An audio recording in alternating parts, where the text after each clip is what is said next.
नमस्कार, न्यूज के इकलौते फैमिली शो न्यूज की पाठशाला में आप सभी का स्वागत है। मैं हूं सुशांत सिन्हा। ये वो पाठशाला जहां सबकी क्लास लगती है और खबर का हर चैप्टर बड़े विस्तार से खुलता है। लेकिन सबसे पहले आपको बता दूं कि आज पाठशाला में आपके लिए क्या क्या लेकर आया हूं। बाबरी मस्जिद गिरने का कारण बीजेपी नहीं राजीव गांधी थे क्या?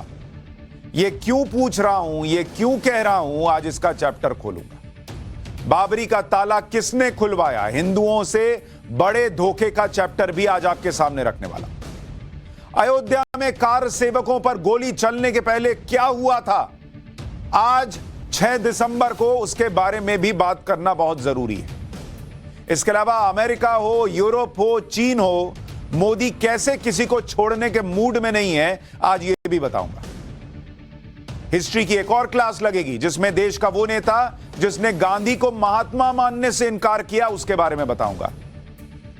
गांधी और अंबेडकर के बीच क्यों नहीं बनती थी, आज देश को इसके बारे में बताऊंगा। और आखिर में गुजरात की वो वीर रानी जिन्होंने मोहम्मद गौरी को खदेड़ दिया था, उनका चैप्टर 2 कल कुछ हिस्सा बच गया था, वो आज पूरा करूंगा। लेकिन पाठशाला में सबसे पहले दिन भर की बड़ी खबरों का एक साथ रिवीजन, फिर पहला चैप्टर।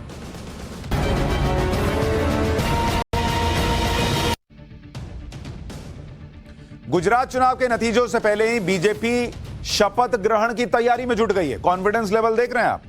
सूत्र कह रहे हैं कि 10 से 12 दिसंबर के बीच नई सरकार का शपथ ग्रहण हो सकता है।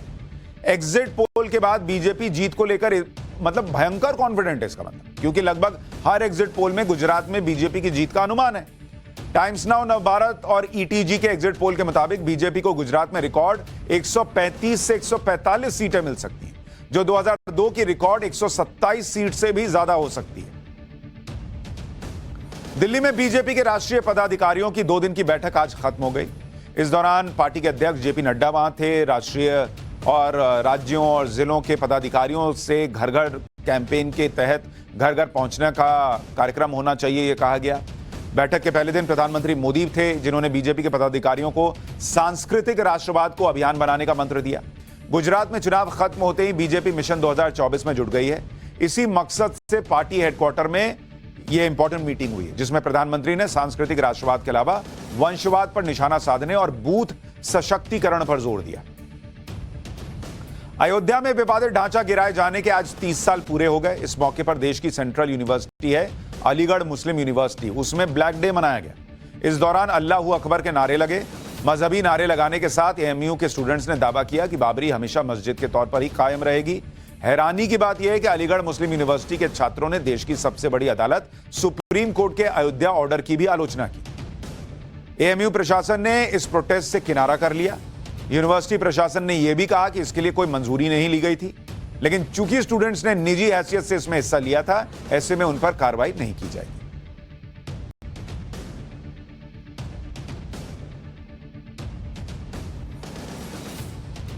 मथुरा की शाही ईदगाह को लेकर आज पूरे दिन हंगामा होता रहा।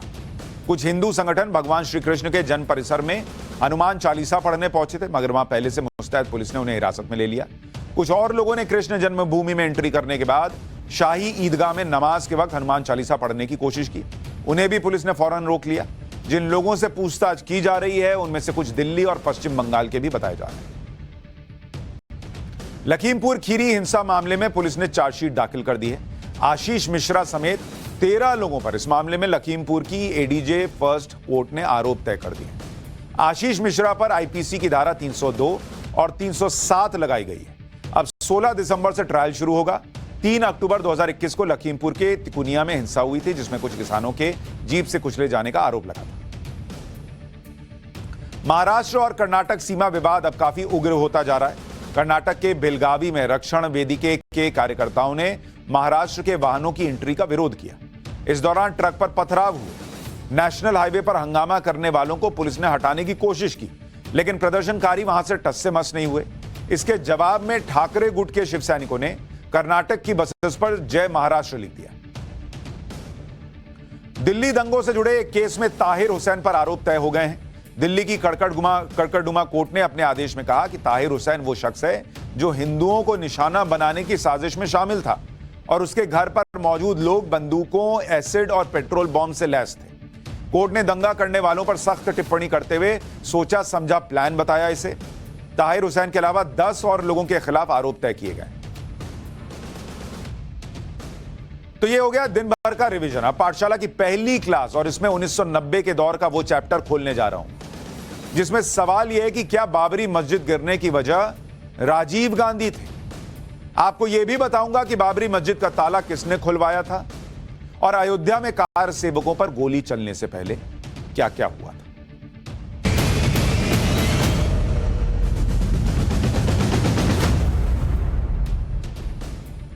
आज 6 दिसंबर है और आज की तारीख बहुत इंपॉर्टेंट है क्योंकि आज से 30 साल पहले अयोध्या में विवादित ढांचे को गिरा दिया गया था। इस तारीख को लेकर देश में वो राजनीति जो शुरू हुई वो पिछले 30 साल से चल रही और आज तक चल रही है। अगर आप देखेंगे आज भी मैंने अभी आपको बताया कि एएमयू यानी अलीगढ़ मुस्लिम यूनिवर्सिटी में छात्रों ने अल्लाह अकबर के नारे लगाए और कहा कि भाई ब्लैक डे है वगैरह वगैरह। ये आज भी चल रहा है और वो भी तब जब अयोध्या का मामला सेटल हो चुका, वो भी तब जब अयोध्या में भव्य राम मंदिर बन रहा है। और सेटल भी कहां से हुआ? अदालत से हुआ। लेकिन जो लोग राम मंदिर का विरोध करते हैं उन्हें 6 दिसंबर की तारीख रह रहकर याद आती है और वो इसे ब्लैक डे बताते हैं। लेकिन आज मैं आपको बताऊंगा कि अयोध्या को लेकर पिछले 30 साल में जो हुआ वो होता ही नहीं अगर राजीव गांधी ने एक राजनीतिक खेल न किया हो। बाबरी मस्जिद पर जो कार सेवक चढ़े, जो वहां बाबरी मस्जिद तोड़ी गई, ये सब कुछ नहीं होता। उसके बाद देश ने जो देखा शायद वो भी ना होता। मुंबई में जो ब्लास्ट हुए वो भी शायद ना होते।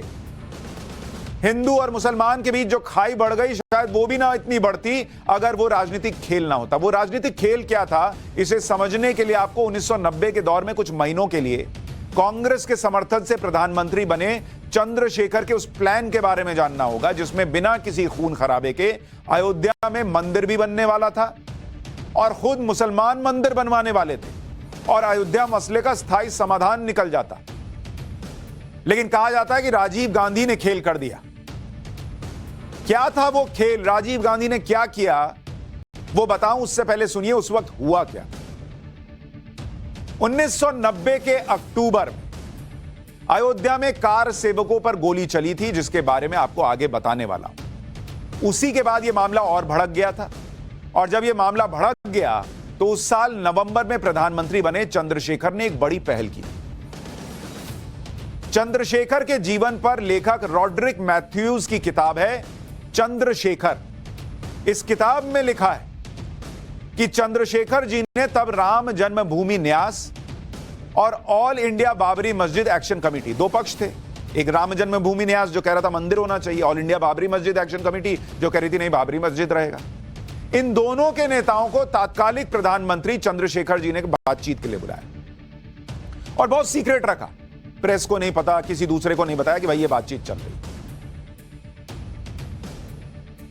मंदिर पक्ष से बातचीत को मैनेज करने का जिम्मा शरद पवार को दिया गया और मुस्लिम पक्ष से बातचीत को मैनेज करने का जिम्मा बीजेपी के नेता भैरव सिंह शेखावत को दिया गया।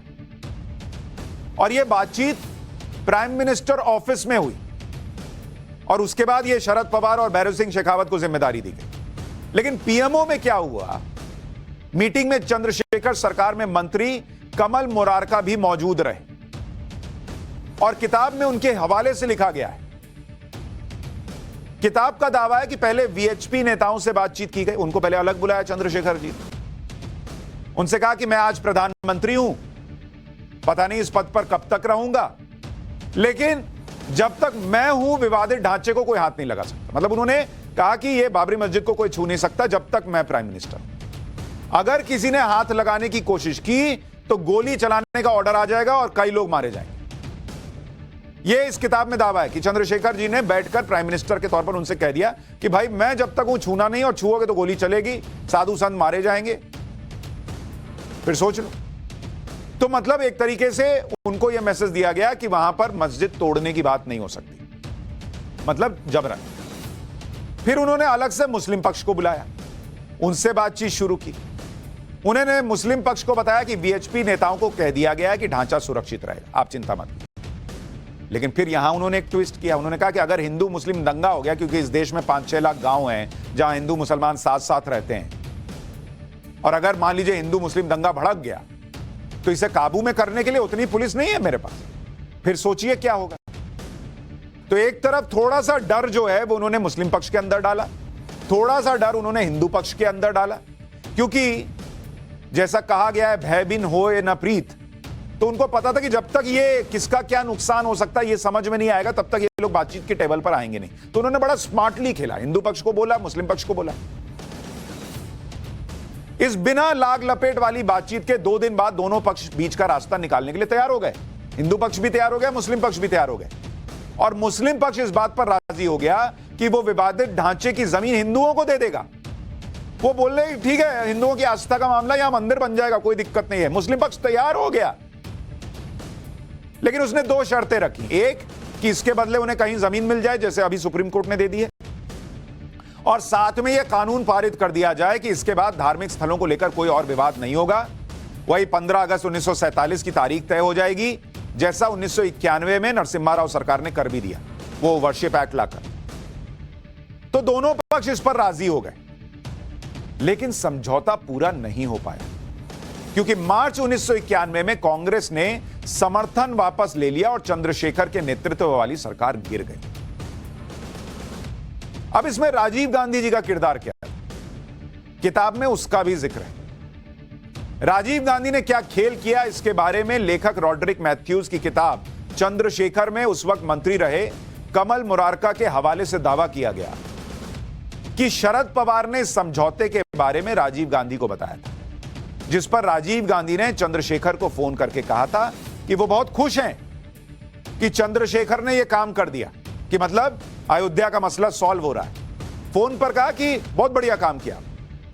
फिर राजीव गांधी ने चंद्रशेखर से कहा कि 2 दिन दीजिए मुझे, 2 दिन, ताकि वो समझौते को पढ़ें और समझ सकें कि क्या है, क्योंकि कांग्रेस के समर्थन से प्राइम मिनिस्टर थे चंद्रशेखर। उन्होंने कहा ठीक है, 2 दिन ले लीजिए। लेकिन इसके बाद 2 दिन में ही राजीव गांधी ने समर्थन वापस लेकर चंद्रशेखर की सरकार गिरा दी।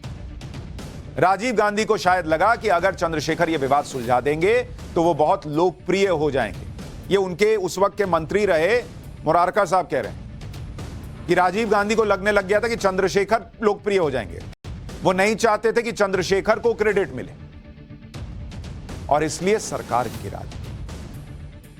यानी राजीव गांधी चाहते तो उसी वक्त करोड़ों हिंदुओं को न्याय मिल जाता, लेकिन किताब के दावे के मुताबिक जो हुआ वो करोड़ों हिंदुओं की आस्था के साथ धोखे से कम नहीं था।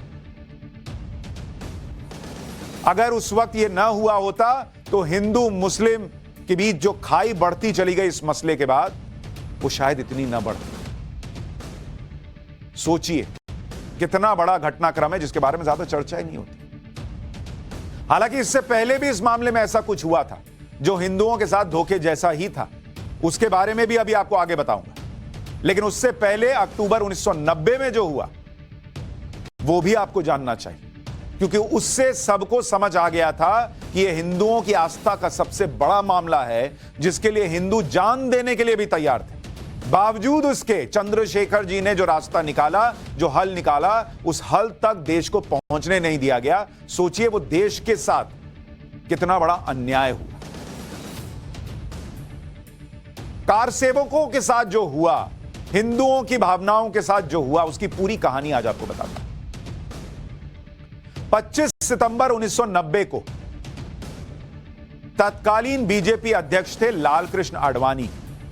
उन्होंने अयोध्या में राम मंदिर का आह्वान करते हुए गुजरात के सोमनाथ से रथ यात्रा शुरू की। आज की पीढ़ी के बहुत लोगों को यह नहीं पता होगा, उनको जानना चाहिए। इस यात्रा को अलग अलग राज्यों से होते हुए 30 अक्टूबर को अयोध्या पहुंचना था। आडवाणी वहां कार सेवा में शामिल होने वाले थे, लेकिन यह रथ यात्रा अयोध्या तक पहुंच ही नहीं पाई, क्योंकि 23 अक्टूबर को बिहार में रथ यात्रा को रोक दिया गया। तब बिहार के मुख्यमंत्री थे लालू प्रसाद यादव। उनके आदेश पर लाल कृष्ण आडवाणी को गिरफ्तार कर लिया गया। लाल कृष्ण आडवाणी तो अयोध्या नहीं पहुंच पाए, लेकिन 21 अक्टूबर 1990 से ही अयोध्या में देश भर से राम भक्त जुटने लगे। उस वक्त लाखों की संख्या में राम भक्त अयोध्या पहुंच गए थे। 30 अक्टूबर 1990 को अयोध्या में कार सेवा की तारीख तय थी और 30 अक्टूबर की तारीख से पहले अयोध्या में कर्फ्यू लगा दिया गया था। तब उत्तर प्रदेश के मुख्यमंत्री थे मुलायम सिंह यादव और मुलायम सिंह यादव ने कहा था कि बाबरी मस्जिद पर कोई परिंदा भी पर नहीं मार सकता। परिंदा तो पर नहीं मार सकता था, लेकिन कार सेवक मार दिए गए। अयोध्या में अनिश्चितता का माहौल था, अनहोनी का डर था और इसी के बीच 30 अक्टूबर 1990 की तारीख भी आ गई। वरिष्ठ पत्रकार हेमंत शर्मा की किताब है युद्ध में अयोध्या, उसमें 30 अक्टूबर 1990 का जिक्र है। किताब में लिखा गया है कि सुबह के 8:30 बजते ही राम जन्मभूमि की तरफ पहला जत्था चला तो पुलिस ने उसे खदेड़ दिया। ये लोग हनुमानगढ़ी के सामने आकर बैठ गए। बड़ी संख्या में लोगों को गिरफ्तार किया जा रहा था, लेकिन कैदियों को ले जाने के लिए गाड़ियां नहीं थीं। इस बीच वीएचपी के अशोक सिंघल के साथ दूसरा जत्था आ गया। पुलिस ने लाठीचार्ज शुरू कर दिया और जत्थे को रोक दिया। एक लाठी अशोक सिंघल के सिर पर भी पड़ी, जो वीएचपी के नेता थे। सिर से खून निकलता रहा और अशोक सिंघल आगे बढ़ने की कोशिश करते रहे। ऐसे में पुलिस ने उन्हें जत्थे से अलग कर दिया। इसी किताब में उस दिन के बारे में आगे लिखा गया है कि सुबह के 10 बज चुके थे। दूसरे जत्थे पर भी राम जन्मभूमि की ओर निकलना शुरू कर चुके थे। दूसरे जत्थे पुलिस लोगों को गिरफ्तार पे गिरफ्तार कर रही थी। इन्हें ले जाने के लिए एक बस लाई गई और इसमें साधुओं को बैठाया गया, जिनको अरेस्ट किया गया था। बस चलने ही वाली थी कि एक साधु ने ड्राइवर को धक्का देकर बस का अपहरण कर लिया और यह साधु बस को सीधे राम जन्मभूमि की तरफ ले गया और लोहे के 3 फाटक तोड़ते हुए बस को जन्मभूमि परिसर से 50 गज की दूरी तक पहुंचा दिया। इस कोशिश से बाकी साधुओं का भी जोश बढ़ गया। उस साधु का नाम जो ये बस लेकर गया राम प्रसाद था और वो अयोध्या के किसी अखाड़े का था। बस के पहुंचते ही दूसरा जत्था दौड़कर आगे बढ़ा। अच्छा, अब तक अशोक सिंघल के घायल होने की खबर फैल चुकी थी। हनुमानगढ़ी की गली में दबाव बढ़ रहा था। लाठीचार्ज के बावजूद दिन के 12 बजे के आसपास 40,000 कार सेवक सुरक्षा के बाहरी घेरे और लोहे के फाटकों को तोड़कर जन्मभूमि क्षेत्र में घुस आए। देखते देखते 3 कार सेवक गुंबद पर चढ़ गए। 30 फुट ऊंची गुंबद पर चढ़ने और झंडा लगाने की फुर्ती देखकर हर कोई हैरान था। इन कार सेवकों ने पहले गुंबदों में सुराख किया और झंडा लगाकर नीचे उतर आए। 30 अक्टूबर 1990 की दोपहर तक कार सेवक विवादित ढांचे तक पहुंच चुके थे। तब पुलिस के लिए उन्हें रोकना बड़ी चुनौती बन गया। तभी पुलिस वालों को लखनऊ से गोली चलाने का आदेश मिला। पुलिस वालों ने कार सेवकों पर, निहत्थे कार सेवकों पर गोलियां चलाई और इसमें कई कार सेवकों की जान चली। लेकिन कार सेवकों की मौत सिर्फ गोली लगने से नहीं हुई, बल्कि फायरिंग के बाद जो वहां भगदड़ मची उसमें भी कार सेवक मरे। बताया जाता है कि उस वक्त सरयू नदी पर बने पुल के जरिए लोग भाग रहे थे। भगदड़ मच गई, गोली चलने लगी। लोग क्या उन्होंने सोचा नहीं था पुलिस गोली चला देगी। पुलिस ने गोली चला दिया, लोग भागे और उस भगदड़ में कईयों की जान चली गई। ये वो कार सेवक थे जो वहां राम मंदिर बनते हुए देखना चाहते थे। 30 अक्टूबर 1990 को कार सेवकों पर चली गोलियों ने पूरे देश को हिला दिया। लेकिन यह कहानी यहीं खत्म नहीं हुई। इसका दूसरा अध्याय 2 दिन बाद हुआ। 1 नवंबर 1990 को गोलीबारी में मारे गए लोगों का अंतिम संस्कार किया गया और 2 नवंबर 1990 को फिर से प्रतिरोध मार्च का आयोजन हुआ। 2 नवंबर के प्रतिरोध मार्च में उमा भारती और अशोक सिंघल जैसे नेता अगुवाई कर रहे थे। ये जो आप तस्वीर देख रहे हैं, उमा भारती को पहचानते हैं? ये अशोक सिंघल जी हैं। हनुमानगढ़ी के पास लाल कोठी में मौजूद संकरी गली में यह भीड़ दाखिल हुई। सभी कार सेवक रामधुन करते जा रहे थे। सामने पुलिस मौजूद थी। पुलिस ने शुरुआत में तो लाठी चार्ज किया, आंसू गैस का इस्तेमाल किया। भीड़ आगे बढ़ चुकी थी। इसके बाद पुलिस ने फायरिंग शुरू कर दी। उस घटना के चश्मदीदों का दावा है कि उस वक्त पुलिस के जवान छत से खड़े होकर नीचे गोलियां बरसा रहे थे। इस भयानक गोलीकांड में 40 कार सेवकों की मौत हो गई थी, क्योंकि संकरी गली थी। दावा है छत से गोली चली। वो बेचारे कहां भागते? 40 कार सेवकों की मौत हुई। पुलिस की गोलीबारी के बारे में वरिष्ठ पत्रकार और लेखक हेमंत शर्मा ने अपनी किताब 2 नवंबर 1990 का आंखों देखा किस्सा लिखा कि एक कार सेवक पुलिस की तरफ से फेंके गए आंसू गैस के गोले को उठाकर दोबारा उन्हीं पर फेंक दे रहा था। आंसू गैस के प्रभाव से बचने के लिए उस शख्स ने अपनी आंखों के आसपास चूना लगाया हुआ था। हालांकि थोड़ी देर बाद ही वो व्यक्ति पुलिस की गोली का शिकार होकर सड़क पर गिर गया, जिसके बाद सड़क पर वो अपने खून से सीताराम लिख देता है। ये थे वो कार सेवक। पुलिस की गोली लगी, खून निकला तो उससे सीताराम लिख दिया। और पुलिस को गोली चलाने का आदेश देने वालों ने इन कार सेवकों की भक्ति नहीं देखी। ये वो लोग नहीं थे जो राम मंदिर बने इसलिए किसी और को मार रहे थे। ये सर तन से जुदा के नारे नहीं लगा रहे थे। ये अपनी जान पर खेलकर वहां करोड़ों हिंदुओं को न्याय मिले इसकी लड़ाई लड़ रहे थे और उन्हें गोली मिली। 10 नवंबर के गोलीकांड के शिकार हुए परिवारों की कहानी भी दर्दनाक है। अयोध्या के रानी बाजार मोहल्ले में रहने वाले रमेश कुमार पांडे की पत्नी गायत्री देवी पांडे बताती हैं कि उस समय उनके पति की उम्र सिर्फ 35 साल थी। वो एक ईंट भट्टे पर मैनेजर का काम करते थे। वो रोज की तरह 2 नवंबर 1990 को भी रामलला का दर्शन करने गए थे। पुलिस ने रोका तो वापस घर आने लगे, लेकिन घर से कुछ कदम पहले ही लाल कोठी के पास एक पुलिसकर्मी ने पीछे से गोली मार दी। इससे मौके पर ही उनकी मौत हो गई, ये पत्नी बता रही। अयोध्या के नया घाट क्षेत्र में मिठाई की दुकान चलाने वाले वासुदेव गुप्ता की भी मौत पुलिस की गोली से हुई। उनके बेटे संदीप गुप्ता बताते हैं कि 30 अक्टूबर 1990 को कार्तिक एकादशी की पंचकोशी परिक्रमा थी। पिताजी परिक्रमा करने पहुंचे थे, लेकिन पुलिसकर्मियों ने जाने नहीं दी। इसके बाद वो कार सेवकों के साथ राम जन्मभूमि पर कार सेवा करने चल दिए। आधे रास्ते पर पहुंचे ही थे कि पुलिस ने पेट में गोली मार दी। तो इतने लंबे कानूनी लड़ाई के बाद जो राम मंदिर बन रहा है ना, उसके पीछे ये सब भी हुआ है। आज के जो युवा हैं, जो युवा पीढ़ी है, उसको ये सब कुछ नहीं पता।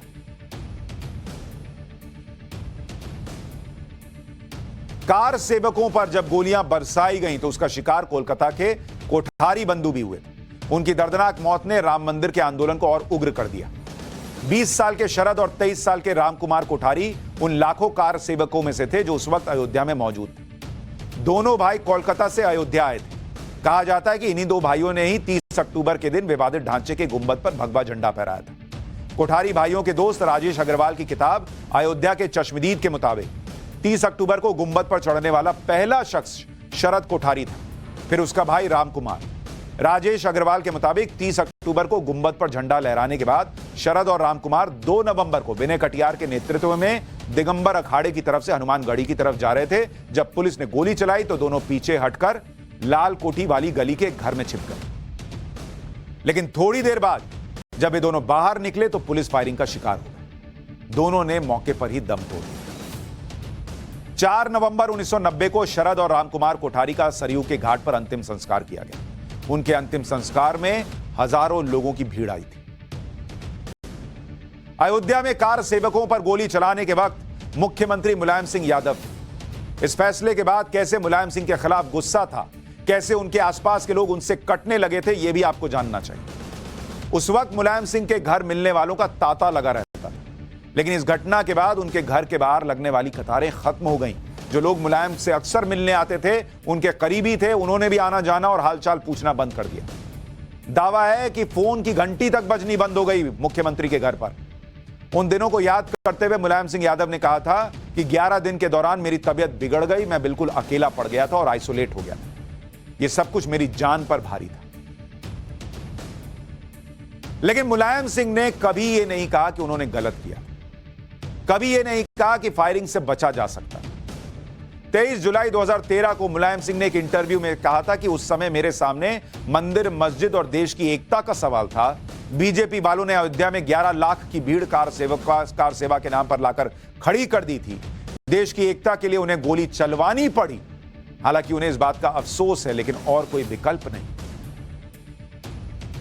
विकल्प नहीं था कार सेवकों पर गोली चलाने के अलावा। फिर 6 फरवरी 2014 को उन्होंने मैनपुरी में एक कार्यक्रम में कहा उनके आदेश पर गोलियां चलाई गई थी।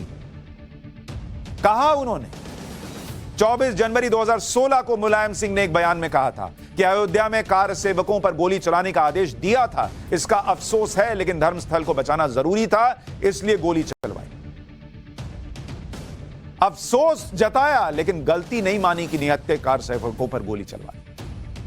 नवंबर 2017 को पार्टी दफ्तर में बोलते हुए मुलायम सिंह ने कार सेवकों पर गोलियां चलवाने के फैसले को जस्टिफाई करते हुए कहा कि अगर उस वक्त देश को बचाने के लिए और लोगों की जान भी लेनी पड़ती तो सुरक्षा बल पीछे नहीं हटते।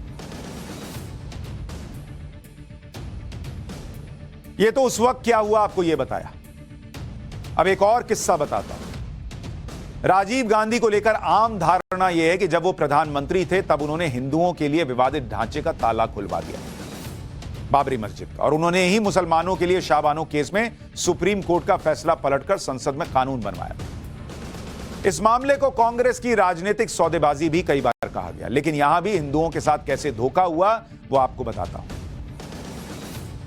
कांग्रेस के नेता भी दावा करते हैं, कमलनाथ जी ने कहा कि असली राम राज्य तो राजीव गांधी ने शुरू किया था, बाबरी मस्जिद का ताला खुलवा। राजीव गांधी के प्रधानमंत्री कार्यालय में तत्कालीन संयुक्त सचिव और दून स्कूल में उनके जूनियर रहे, जो उनके बहुत करीबी थे, पूर्व आईएएस अधिकारी वजाहत हबीबुल्लाह ने एक इंटरव्यू में कहा था और किताब में भी लिखा कि बाबरी मस्जिद का ताला राजीव गांधी के कहने पर खुलवाए जाने और इसका इस्तेमाल शाहबानो मामले बनाम राम मंदिर करने की बात सरासर झूठ है।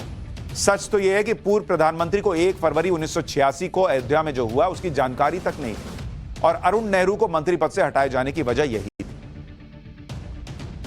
अब आपको बताता हूं कि 1 फरवरी 1986 को हुआ क्या था जिस वजह से अरुण नेहरू की कुर्सी चली गई। 1 फरवरी 1986 को अयोध्या के जिला न्यायाधीश के.एम. पांडे ने महज एक दिन में पहले यानी 31 जनवरी 1986 को दाखिल की गई एक अपील पर सुनवाई करते हुए करीब 37 साल से बंद पड़ी बाबरी मस्जिद का गेट खुलवा दिया था। यह याचिका फैजाबाद जिला अदालत में एक ऐसे वकील उमेश चंद्र पांडे ने लगाई थी जिनका वहां लंबित मुकदमों से अब तक कोई संबंध नहीं था। जिला मजिस्ट्रेट और पुलिस कप्तान ने जिला जज की अदालत में उपस्थित होकर कहा कि ताला खुलने से शांति व्यवस्था कायम रखने में कोई परेशानी नहीं होगी। तब केंद्र में राजीव गांधी प्राइम मिनिस्टर थे और यूपी में कांग्रेस की सरकार थी।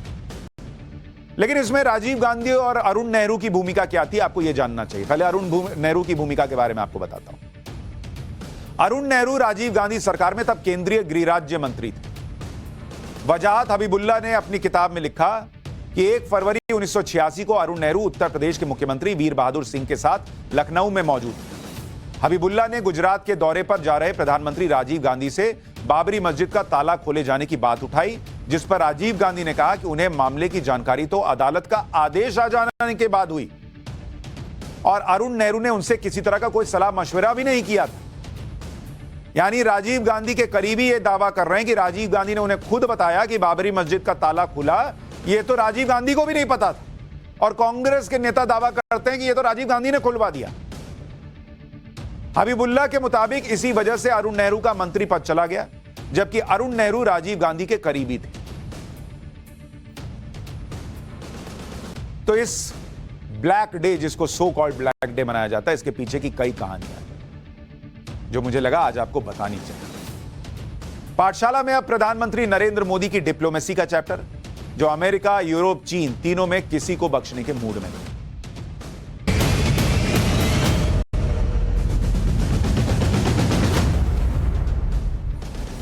आगे हिस्ट्री की एक और क्लास है जिसमें आपको बताऊंगा कि गांधी जी को महात्मा मानने से देश का कौन सा बड़ा नेता था जो इनकार कर रहा था। लेकिन उससे पहले थोड़ी वर्तमान की बात करूंगा। पिछले 2 दिन से जर्मनी की विदेश मंत्री भारत के दौरे पर है। जर्मनी यूरोप के उन देशों में है जिसने यूक्रेन युद्ध को लेकर भारत की नीति को बदलने के लिए बहुत दबाव डाला था। यहां तक कि भारत के उन मुद्दों पर भी बोलने लगा था जिन मुद्दों पर आमतौर पर यूरोप के देश नहीं बोलते। लेकिन भारत पर किसी दबाव का असर आज की डेट में होता नहीं। आपको मैं पहले भी बता चुका हूं, यह नया इंडिया है। तुम प्रेशर बनाओ, हम लेते नहीं। जैसे बुद्ध कहते थे ना, तुम गाली दे रहे हो, मैं लेता नहीं। तुम आज की डेट का इंडिया क्या कहता, तुम मुझे दबाव दे रहे हो, मैं लेता नहीं, लो रखो। आज स्थिति यह है कि जर्मनी की विदेश मंत्री भारत की तारीफ करने में जुटी। वो कह रही है कि भारत के साथ जर्मनी के सहयोग को वो मजबूत करना चाहती। दरअसल रूस से तेल खरीदने पर अमेरिका और यूरोप के देश भारत को लेक्चर देते रहे। भारत इस कान से सुनता है और इस कान से भी नहीं निकालता है, इसी कान से गिरा देता है। लेकिन खुद यूरोप के देशों का सच क्या है, यह विदेश मंत्री एस जयशंकर ने फिर से बता दिया। वो पहले भी अमेरिका में बैठ के बता चुके, यूरोप में बैठ के बता चुके, और इस बार तो जर्मनी की विदेश मंत्री के सामने बोल दिया कि हमें ज्ञान ना दो, तुम क्या कर रहे हो पहले देख लो। एस जयशंकर ने जर्मनी की विदेश मंत्री के सामने कहा कि 24 फरवरी यानी युद्ध शुरू होने से लेकर 17 नवंबर तक यूरोप ने रूस से जितना तेल गैस खरीदा वो उसके बाद के 10 देशों ने मिलकर भी नहीं खरीदा होगा। मतलब जर्मनी की विदेश मंत्री के मुंह पर उसको एक्सपोज कर रहे हैं कि तुम जितना खरीद रहे हो यूरोप के देश रशिया से, तुम्हारे बाद जो 10 देश है ना वो उतना मिला के भी नहीं खरीद रहे, तो हमें ज्ञान ना दो। अगर भारत की तुलना करें तो यूरोप ने भारत से 6 गुना ज्यादा तेल आयात किया और गैस आयात अनगिनत गुना है। रूस से भारत गैस आयात नहीं करता, और जबकि यूरोप ने 50 बिलियन यूरो की कीमत का गैस भी आयात किया। यहां तक कि यूरोप से रूस से कोयले का आयात भी किया, और यूरोप का कोई ऐसा देश नहीं है जिसने भारत से 50% ज्यादा आयात ना किया हो। मतलब यह नया इंडिया जो है उसमें नरेंद्र मोदी ने अपने विदेश मंत्री से कह रखा है कि इन लोगों को एक्सपोज कीजिए, ये ऐसे ही सुनते हैं, ऐसे ही सुधरते हैं, इनके सामने आगे पीछे घूमने की जरूरत नहीं है, हम ब्राइट स्पॉट हैं, हम आगे बढ़ रहे हैं, इनको हमारी जरूरत है ज्यादा, हमको भी है, वर्ल्ड है, सब मिलके चलते हैं, लेकिन इनको हमारी ज्यादा जरूरत है, तो इनको एक्सपोज कीजिए।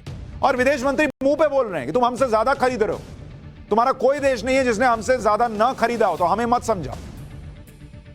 विदेश मंत्री एस जयशंकर ने साफ कह दिया कि जिसे यूरोप के इंपोर्ट के बारे में जानना है वो एक वेबसाइट है रशिया फॉसिल फ्यूल ट्रैकर.com। इस पर जाए और देख ले कि कौन कितना तेल रूस से खरीद रहा है। इस वेबसाइट के मुताबिक भले ही यूरोपियन यूनियन की रूस से तेल गैस खरीद कम हो गई है, लेकिन अब भी यूरोपियन यूनियन रूस के तेल गैस का सबसे बड़ा खरीदार है। अगर आप देखेंगे आंकड़ों के लिहाज से जो विदेश मंत्री बता रहे हैं, देखिए इंडिया कैसे इन लोगों को मुंह पे एक्सपोज कर रहा है। 24 फरवरी 2022 2022 यूरोप की डेली पेमेंट जो रूस से तेल गैस खरीदने के लिए थी वो 50 करोड़ यूरो थी। 50 करोड़ यूरो यूरोप किसको दे रहा था? ये यूरोप से निकलता था और किसको जाता था? वो चला जाता था रूस को, क्योंकि रूस से ये लोग तेल गैस खरीद रहे थे। डेली 50 करोड़ यूरो का गैस तेल खरीद रहे थे। 25 नवंबर आ गया 2022। 25 नवंबर को यूरोप जो है वो डेली अब रूस को कितना पैसा दे रहा है आपको पता है? तेल और गैस खरीदने का आज की डेट में भी 30 करोड़ यूरो दे रहा है। 30 करोड़ यूरो किसको दे रहा है? रूस को। तो बॉस, अगर तुम्हारे पास इतना ज्ञान है इंडिया को देने का कि तुम मत खरीदो, तुम मत खरीदो, तुम मत खरीदो, तो पहले अपना ये 30 करोड़ यूरो जो डेली तुम रशिया को दे रहे हो ये बंद कर दो ना भाई। तुम खरीदोगे और हम नहीं खरीदेंगे। हम अपने यहां लोगों को जो है वो 400 रुपए का पेट्रोल बेचें, क्योंकि तुम चाहते हो कि तुम डबल स्टैंडर्ड करते रहो और हम जो है उसको सहते रहे। जबकि इसी की तुलना में भारत का आंकड़ा आपको दिखाऊं, 24 फरवरी 2022 भारत की डेली पेमेंट जो थी, भारत से पैसा निकला डेली और वो रूस को गया, वो कितना था? 1.1 करोड़ यूरो। यूरो में बता रहा हूं ताकि उनका डबल स्टैंडर्ड क्या आपको समझ में आए। ये गया रूस को। और 25 नवंबर में जब हम खड़े हैं, 25 नवंबर 2022, जिसका आंकड़ा आपको उनका बताया, तो भारत की जो डेली पेमेंट है आज की तारीख में वो है 6 करोड़ यूरो। 6 करोड़ यूरो जो कि डेली जा रहा है रूस को। अब आप कहेंगे भाई आपका तो 6 गुना बढ़ गया, तो बढ़ेगा ना भाई, बढ़ेगा। दुनिया तबाह हो रही है, तुम लोग यूक्रेन को पंप कर रहे हो, वो रूस से लड़े जा रहा है, तुम्हारा हम क्यों भुगते भाई? तुम्हारे चक्कर में तेल पेट्रोल महंगा हो रहा है, हम तो बढ़ाएंगे। रोक सकते हो तो रोको, और अगर रोकना है तो पहले अपना डबल स्टैंडर्ड खत्म करो। और इतना करने के बाद भी हम अभी भी 6 करोड़ यूरो पर हैं, तुम अभी भी 30 करोड़ यूरो पर हो। जो तुम डेली रशिया को दे रहे हो। तो पहले अपना तुम 6 करोड़ से नीचे ले आओ, 5 करोड़ यूरो ले आओ, तब हमसे बैठ के बात करना, तब हम सोचेंगे कि हमको करना है कि नहीं करना। यह नरेंद्र मोदी सरकार क्लियरली उनको बोल दे रही है। फरवरी से लेकर नवंबर तक जिन देशों ने रूस से सबसे ज्यादा तेल गैस खरीदा है उनमें टॉप 10 देशों की लिस्ट है, और आपको सुनना चाहिए। रूस से तेल और गैस खरीदने वाले देश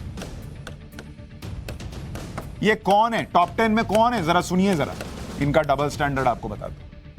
नंबर 1 पर चीन है, तो पहले जाओ चीन को समझाओ, हमारे पास ना हो। नंबर 2 पर वही जर्मनी है जो बैठकर ज्ञान दे रहा है, तो पहले खुद की रैंकिंग गिराओ। नंबर 3 पर टर्की है जो रशिया से तेल गैस खरीद रहा है। नंबर 4 पर नीदरलैंड्स है,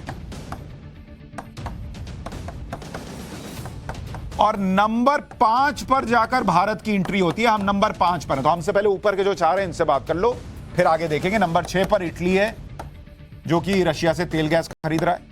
नंबर 7 पर पोलैंड है, इसके बाद बुल्गारिया है, बल्गारिया। 9वें नंबर पर जो है फ्रांस है, और 10वें नंबर पर जो है बेल्जियम है। तो भैया मुझे ये बताओ कि हम तो एक देश है ना, हमारे पीछे जो लगे पड़े हो क्योंकि तुमको लगता है कि ये पावरफुल देश है, ये रूस से बंद करेगा तो उस पर प्रेशर बनेगा। तो हमसे पहले जरा इनसे बात करके आओ, अपने अंदर झांक लो, ये 9 देशों से बात करो, बाकियों से करो, फिर हमारे पास आना। इसमें चीन और भारत को छोड़कर बाकी सभी यूरोप के देश हैं। भारत ने यूरोप के देशों को आईना दिखाया कि दूसरों को सीख देने से पहले खुद के गिरबान में झांको। यूरोप और अमेरिका दोनों को भारत ने सीधे तौर पर बता दिया कि भारत को जिससे भी क्रूड ऑयल खरीदना की जरूरत होगी उससे हम खरीदेंगे। भारत को अपने लोगों के हितों को देखना है, ना कि दूसरे देशों के एजेंडे में फंसना है। इसी तरह से भारत ने अपनी डिप्लोमेसी से चीन को भी अलग थलग किया है। उनको तो टाइट कर ही रहे हैं, चीन को भी टाइट कर रहे हैं। अभी हाल में भारत ने अमेरिका के साथ उत्तराखंड में सैन्य अभ्यास किया था, जो चीन से जुड़ी लाइन ऑफ एक्चुअल कंट्रोल से कुछ ही दूरी पर था। यह बात चीन को बहुत चुभी, चीन ने आपत्ति दर्ज कराई, लेकिन यह नया वाला इंडिया है, इसने तुरंत पलटकर सीधे शब्दों में कहा कि हम जिसके साथ चाहेंगे उसके साथ सैन्य अभ्यास करेंगे। कोई तीसरी कंट्री हमको नहीं बताती कि किसके साथ हमको प्रैक्टिस करना है। तो प्लीज अपने हद में रहो। चीन की आर्थिक हालत इस वक्त बहुत खराब है, कोरोना लॉकडाउन की वजह से वहां पर विद्रोह की स्थिति है, और इस सब के बीच भारत ने भी चीन को लगातार सबक सिखाने का काम किया है। चीन के ऐप्स बैन किए, चीन के खिलौने बैन किए, चीन के इलेक्ट्रॉनिक आइटम बैन किए, दिवाली में चीन का दिवाला निकाला। इन सब के इंपोर्ट पर भारत ने किसी ना किसी तरह से लगाम लगाई। अब यह कहा जा रहा है कि जल्द ही भारत चीन से आने वाले सीलिंग फैंस, जो पंखे हैं, और स्मार्ट मीटर्स, इनके इंपोर्ट पर भी लगाम लगाने की सोच रहा है, और इसके लिए वो क्वालिटी कंट्रोल जैसे उपायों पर काम कर रहा है। अब आप कहेंगे पंखा बंद करने से क्या होगा? अरे भैया, पंखा बंद करेंगे ना तो चीन को जो पैसे के नोटों की हवा लगती है वो बंद हो जाएगी। देखिए क्या हुआ 2022 में, अगर आप देखेंगे, जो सीलिंग फैन होता है आपके घर में, जो पंखा लगा हुआ है, सीलिंग पंखा जो आपके यहां लगा हुआ है, छत वाला, इसका कुल इंपोर्ट अगर आप देखेंगे 2022 में, मतलब देश में जितना पंखा बाहर से आया वो $62.2 लाख का है बॉस। इतने पंखे बाहर से आ रहे हैं। और इसमें जो चीन से आया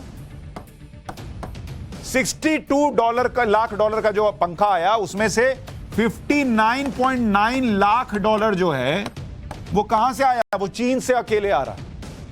यानी 95% पंखा जो इंडिया में आ रहा है वो चाइना से आ रहा है, 95%। और इसलिए अगर ये $60 लाख जो है, अगर ये खिंच गया तो पंखा बंद, तो पसीना चालू। किसका? चीन का। इसी तरह से अगर आप इलेक्ट्रिक मीटर को देखिएगा, इलेक्ट्रिक मीटर, इसका कुल इंपोर्ट कितना है? $31 लाख, $31 लाख। और चीन से इलेक्ट्रिक मीटर कितना आ रहा है? वो करीब करीब $13.2 लाख आ रहा है चीन से। तो ये कितना परसेंट हो गया? करीब करीब 40% इलेक्ट्रिक मीटर चीन से आ रहा है। तो इधर अगर इलेक्ट्रिक मीटर बैन हुआ तो उधर नोटों वाला मीटर चलना बंद हो जाएगा। 2020 में भारत ने खिलौने के इंपोर्ट पर क्वालिटी कंट्रोल का ऑर्डर दिया, जिसके बाद खिलौनों का इंपोर्ट चीन से 80% कम हो गया। खिलौनों का इंपोर्ट 2019 में $37 करोड़ था, जो 2020 में घटकर $11 करोड़ हो गया। तो नरेंद्र मोदी धीरे धीरे चीन को टाइट किए जा रहे हैं, और सिर्फ चीन को नहीं कर रहे हैं, अमेरिका को भी कर रहे हैं, यूरोप को भी कर रहे हैं, और हर टाइट करते वक्त जिस पेंच से टाइट कर रहे हैं उस पर लिखा हुआ है इंडिया। इंडिया का हित है, इसलिए उसको टाइट करते चले जाओ। पाठशाला में अब देश के उस नेता का चैप्टर जिसने गांधी को महात्मा मानने से इनकार किया।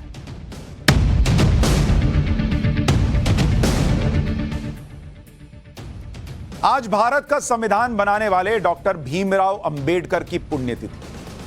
महात्मा गांधी की तरह भारत में अंबेडकर को मानने वालों की संख्या भी कम नहीं है।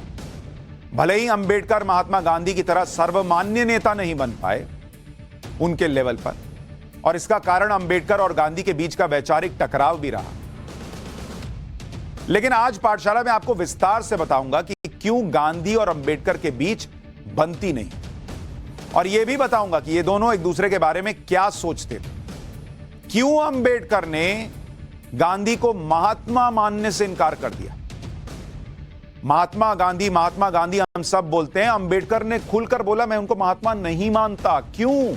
इतने बड़े नेता बाबा साहब अंबेडकर, और बाबा साहब अंबेडकर को जब बड़े नेता बताते हैं तो वो सिर्फ राजनीतिक कद से नहीं बता रहा हूं, कितने पढ़े लिखे थे ये भी आप सुनिए। बाबा साहब अंबेडकर अपने जमाने में भारत के सबसे पढ़े लिखे व्यक्तियों में एक थे।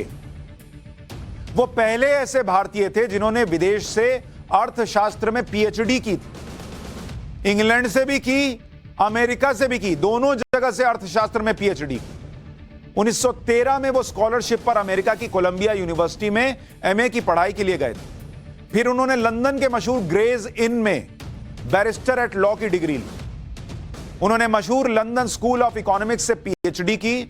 फिर उन्होंने अमेरिका की कोलंबिया यूनिवर्सिटी से भी अर्थशास्त्र में पीएचडी की। इतना पढ़ा लिखा व्यक्ति, 26 तो डिग्री थी भाई उनके पास, 26 से ज्यादा डिग्री। उनमें पढ़ने की इतनी लगन और इतना शौक था कि बताया जाता है कि अंबेडकर साहब की एक पर्सनल लाइब्रेरी थी जिसमें करीब 35,000 किताबें थी। लेकिन किसी को पढ़ने के लिए किताब उधार नहीं देते थे कि आए अंबेडकर जी एक किताब ले जाए, नहीं, कहते थे कि अगर किसी को पढ़ना है, किताब पढ़नी है तो मेरी लाइब्रेरी में बैठ के पढ़ो, लेके जाने नहीं दूंगा। डॉक्टर अंबेडकर को हम सब संविधान निर्माता के तौर पर जानते हैं। वो संविधान को तैयार करने वाली ड्राफ्टिंग कमेटी के चेयरमैन थे। लेकिन आपको यह भी जानना चाहिए कि 1935 में reserve bank of India RBI का गठन डॉक्टर अंबेडकर के सुझावों के आधार पर हुआ था, जो उन्होंने हिल्टन यंग कमीशन को दिए थे। आरबीआई के गठन में डॉक्टर अंबेडकर की किताब the problem of the rupee, its origin and it's solution से कई सुझाव लिए गए।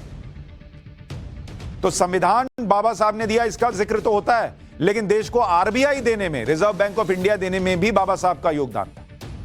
1951 में वित्त आयोग का गठन भी डॉक्टर अंबेडकर की शोध किताब provincial finance in British India के सुझावों के आधार पर हुआ था।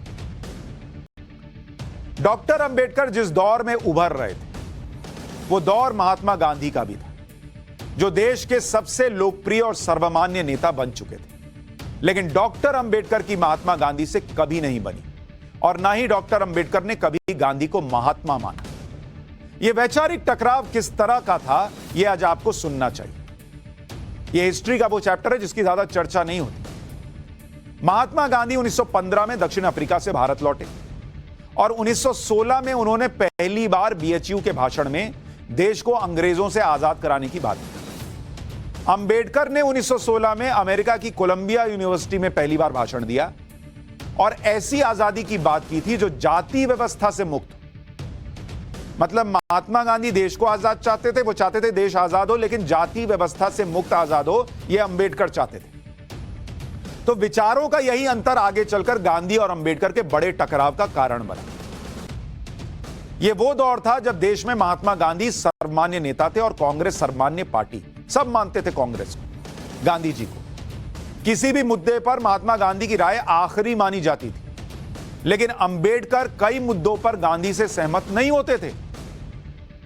और इसके उदाहरण बताता हूं, जैसे 1919 का खिलाफत आंदोलन। दक्षिण अफ्रीका से लौटने के बाद गांधी ने पहला आंदोलन बिहार के चंपारण में नील की खेती करने वाले किसानों के लिए किया था, जिन्हें अंग्रेज नील की खेती के लिए मजबूर करते थे और उन्हें बंधुआ बना रखा था। तो उनका गांधी का चंपारण आंदोलन सफल रहा। इसके बाद गांधी ने 1918 में खेड़ा आंदोलन किया, जहां पर बाढ़ आई थी और अकाल पड़ गया था। इसकी वजह से वहां के किसान लगान माफ करने की मांग कर रहे थे। यह आंदोलन भी सफल रहा और अंग्रेजों ने खेड़ा में लगान वसूली को सस्पेंड कर दिया। लेकिन इसके बाद महात्मा गांधी ने जब खिलाफत आंदोलन को समर्थन दे दिया तो कई लोगों ने इसे सही नहीं माना। खिलाफत आंदोलन भारत के कुछ मुसलमानों ने शुरू किया था, जिसका मकसद टर्की में इस्लाम के खलीफा सुल्तान की गद्दी और उसका साम्राज्य बचाना था। गांधी की सोच यह थी कि अगर मुसलमानों के लिए वो खिलाफत आंदोलन से जुड़ेंगे तो उन्हें असहयोग आंदोलन के लिए मुसलमानों का साथ मिल जाएगा और हिंदू मुस्लिम के बीच की दूरी कम होगी। ये महात्मा गांधी ये सोच रहे थे। लेकिन सच यह है कि खिलाफत आंदोलन कट्टरपंथियों के तुष्टीकरण से ज्यादा कुछ नहीं था, क्योंकि गांधी कहते थे कि खिलाफत मुसलमानों के लिए वैसे ही है जैसे हिंदुओं के लिए गाय है। लेकिन मुस्लिम दुनिया में खिलाफत की कोई परवाह नहीं करता था। खुद जिन्ना ने कहा कि खिलाफत अब पुराने जमाने की चीज हो गई है। खुद बाद में टर्की ने खिलाफत को खत्म कर दिया, लेकिन इससे पहले गांधी इस मुद्दे पर कट्टरपंथियों के साथ खड़े दिखते रहे। इसलिए डॉक्टर अंबेडकर ने अपनी किताब थॉट्स ऑन पाकिस्तान में लिखा कि खिलाफत आंदोलन मुसलमानों ने शुरू किया था। इस आंदोलन के दो लक्ष्य थे, पहला खलीफा को बनाए रखना और दूसरा तुर्की साम्राज्य की अखंडता को बरकरार रखना। इन दोनों ही लक्ष्यों का समर्थन नहीं किया जा सकता। महात्मा गांधी ने इस आंदोलन का समर्थन किया और जिस दृढ़ता से इस मुद्दे को उठाया, उससे कई मुसलमान भी हैरान रह गए थे। ये अंबेडकर लिख रहे हैं। ऐसे कई लोग थे जो खिलाफत आंदोलन पर शक कर रहे थे और महात्मा गांधी को ऐसे आंदोलन में भाग लेने से रोकने की कोशिश कर रहे थे। डॉक्टर अंबेडकर का मानना था कि खिलाफत आंदोलन को समर्थन देना पॉलिटिकल स्टंट से ज्यादा कुछ नहीं था। तो यह एक उदाहरण है कि कैसे खिलाफत आंदोलन को लेकर महात्मा गांधी अगर उत्तरी ध्रुव पे थे तो डॉक्टर अंबेडकर दक्षिणी ध्रुव पर। इतना अलग विचार थे उनके। जिस वक्त गांधी खिलाफत आंदोलन को समर्थन दे रहे थे, उसी दौर में केरल के मालाबार में मोपला मुसलमानों ने हिंदुओं का नरसंहार किया था। उनका धर्मांतरण किया गया। मोपला नरसंहार को लेकर भी अंबेडकर अपनी किताब पाकिस्तान और पार्टीशन ऑफ इंडिया में लिखते हैं कि गांधी हिंसा के हर मामले की निंदा करने में बहुत पाबंद रहे, लेकिन गांधी ने ऐसी हत्याओं का कभी विरोध नहीं किया। गांधी ने कभी भी प्रमुख मुसलमानों से इसकी निंदा करने का आह्वान नहीं किया, उन पर चुप्पी साध ली। इस तरह के रवैये को केवल इस आधार पर समझा जा सकता है कि गांधी हिंदू मुस्लिम एकता को बनाए रखने के लिए तत्पर थे और कुछ हिंदुओं की हत्या को बुरा नहीं मानते थे। मुसलमानों की किसी भी गलती को माफ करने के रवैये से कहीं ऐसा ना हो कि एकता के लक्ष्य को नुकसान पहुंचे। मोपला दंगों के मामले में गांधी को जो कहना था, उससे यह अच्छी तरह से स्पष्ट हो रहा है। यानी बाबा साहब अंबेडकर नाराज थे कि हिंदुओं पर अत्याचार हुआ और गांधी जी ने मुखरता से विरोध नहीं किया, सिर्फ हिंदू मुस्लिम एकता को बनाए रखने के नाम पर। बाबा साहब अंबेडकर इस सोच को गलत बताते थे कि मुस्लिम कट्टरपंथियों पर इसलिए ना बोला जाए क्योंकि हिंदू मुस्लिम एकता को बचाना है। कट्टरपंथियों को लेकर बाबा साहब अंबेडकर के स्पष्ट विचार थे। उस दौर में जब हिंदू समाज के कई प्रमुख नेताओं की मुस्लिम कट्टरपंथियों ने हत्या कर दी थी, उस पर अंबेडकर ने अपनी किताब थॉट्स ऑन पाकिस्तान के पेज नंबर 152 पर लिखा, यह तथ्य है कि कई प्रसिद्ध हिंदू जिनके लेखों से या शुद्धि आंदोलन में हिस्सा लेने से मुसलमानों की धार्मिक भावनाएं आहत हुई, उनकी हत्याएं मुस्लिम कट्टरपंथियों ने कर दी। सबसे पहले स्वामी श्रद्धानंद को अब्दुल राशिद ने 23 दिसंबर 1926 को गोली मारी जब वो बीमार थे और बिस्तर पर थे। फिर दिल्ली में प्रमुख आर्य समाजी लाला नानक चंद की हत्या की गई। इसके बाद 6 अप्रैल 1929 को इल्मुद्दीन ने राज्यपाल की हत्या की जब वो अपनी दुकान पर बैठे थे। वही सरतन से जुदा वाला मामला तब भी था। फिर सितंबर 1934 को नाथूरामल शर्मा की कोर्ट के अंदर हत्या हुई जब वो इस्लाम पर एक पैम्फलेट के प्रकाशन के खिलाफ केस के दौरान कोर्ट में सुनवाई का इंतजार कर रहे थे। 1938 में हिंदू महासभा के सचिव खन्ना पर जानलेवा हमला हुआ और वो मौत से बाल बाल बचे। बाबा साहब अंबेडकर ने इस किताब में आगे लिखा कि यह तो बहुत छोटी लिस्ट है जिसे और बढ़ाया जा सकता है, लेकिन महत्व इस बात का नहीं कि कितनी ज्यादा या कम संख्या में प्रमुख हिंदुओं का कत्ल मुस्लिम कट्टरपंथियों ने किया। महत्व इस बात का है कि इन हत्यारों के प्रति सोच क्या है। इन हत्यारों को तो कानून के तहत सजा मिली, लेकिन मुस्लिम समाज के प्रमुख लोगों ने इन हत्यारों की निंदा नहीं की। उल्टे इन कट्टरपंथी हत्यारों को शहीद बताया गया और उन्हें रिहा करने के लिए प्रदर्शन किए गए। इसका एक उदाहरण लाहौर के वकील बरकत अली का है, जो नाथूरामल के हत्यारे अब्दुल कयूम का केस लड़ रहे थे और उन्होंने कहा था कि नाथूरामल की हत्या का दोषी अब्दुल कयूम नहीं है, क्योंकि उसने जो किया वो कुरान के नियमों के तहत जायज है। आज भी ऐसे बहुत लोग हैं जो सरतन से जुदा पे या तो चुप हो जाते हैं या सपोर्ट कर देते हैं। गांधी और अंबेडकर के बीच सबसे बड़ा टकराव इस बात पर था कि दलितों का बड़ा हितैषी कौन है, दलितों का बड़ा नेता कौन है, गांधी जी या अंबेडकर। क्योंकि गांधी भी समाज से छुआछूत की समस्या को खत्म करने की कोशिश कर रहे थे और अंबेडकर जो खुद पिछड़ी जाति से थे वो भी आंदोलन कर रहे थे। 1931 में जब बंबई के, उस वक्त तो बंबई था, तो बंबई के मणि भवन में महात्मा गांधी और अंबेडकर जी की मुलाकात हुई और इसी मुद्दे पर, दलितों के मुद्दे पर किस तरह से टकराव हुआ वो आपको बताता हूं।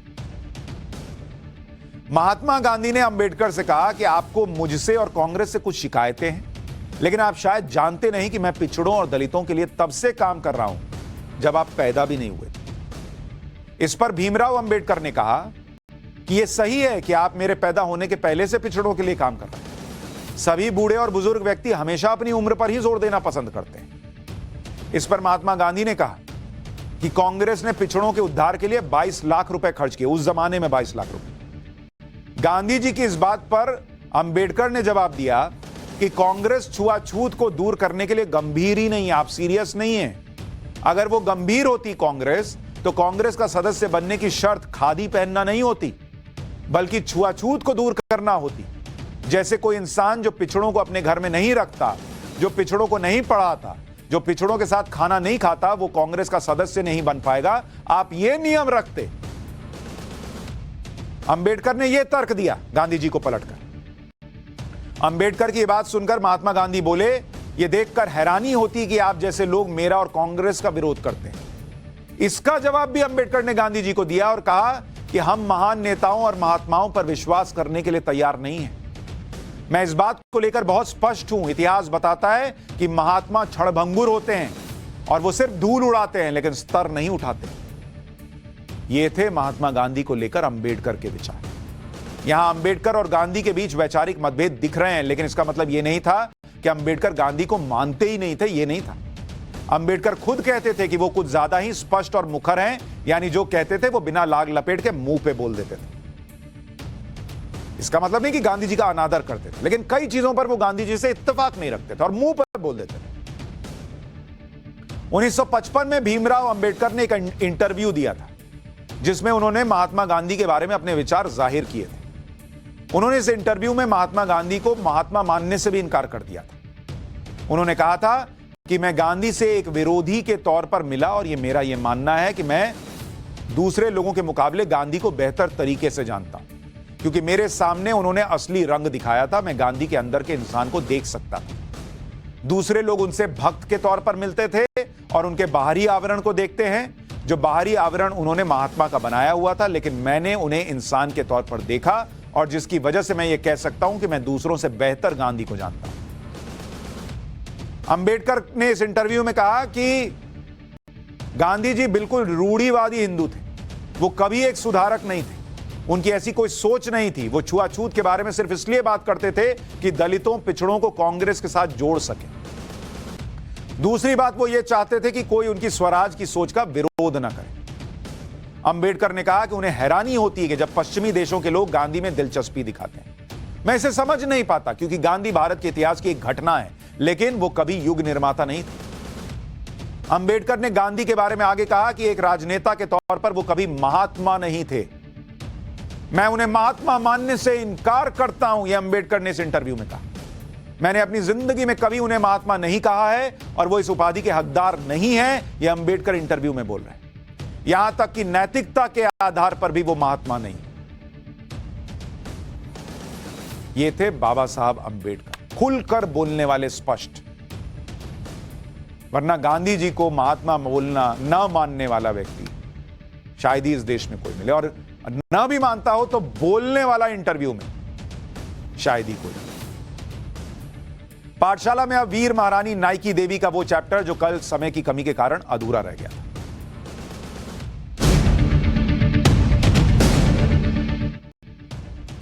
भारत के योद्धाओं और वीरता से भरे इतिहास में एक पन्ना गुजरात के सोलंकी वंश की महारानी नाइकी देवी का भी, जिनके बारे में गुजरात को छोड़कर बाकी देश में बहुत जानकारी लोगों के पास नहीं। मैंने कल आपको बताया था कि नाइकी देवी को बचपन से युद्ध कलाओं और हथियार चलाने का प्रशिक्षण दिया गया था। वो युद्ध की रणनीति बनाने में माहिर थीं। तलवारबाजी और तीरंदाजी में उनका कोई तोड़ नहीं था। नाइकी देवी की शादी गुजरात के सोलंकी राजा अजयपाल से हुई। साल 1175 में राजा अजयपाल की मृत्यु हो गई। उनके पुत्र छोटे थे, इसलिए नाइकी देवी को अपने पुत्र मूलराज की प्रतिनिधि बनकर राज्य का काम संभालना पड़ा। इस समय तुर्क हमलावर मोहम्मद गोरी भारत पर हमला करना शुरू कर चुका था और गोरी के निशाने पर महारानी नाइकी देवी का राज्य भी था, क्योंकि वो बहुत समृद्ध राज्य था और बहुत पैसे वाला राज्य था।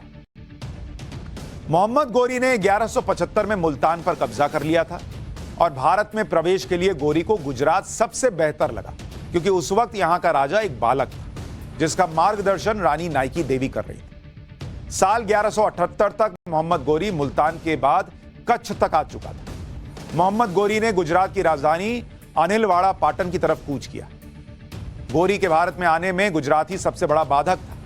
मोहम्मद गोरी को लगता था कि उसकी सेना आसानी से गुजरात पर कब्जा कर लेगी, लेकिन यह सोच गलत साबित हुई। मोहम्मद गोरी गुजरात की सीमा और युद्ध भूमि तक पहुंच गया था। यह इलाका गुजरात की राजधानी अनिलवाड़ा से सिर्फ 40 मील दूर था।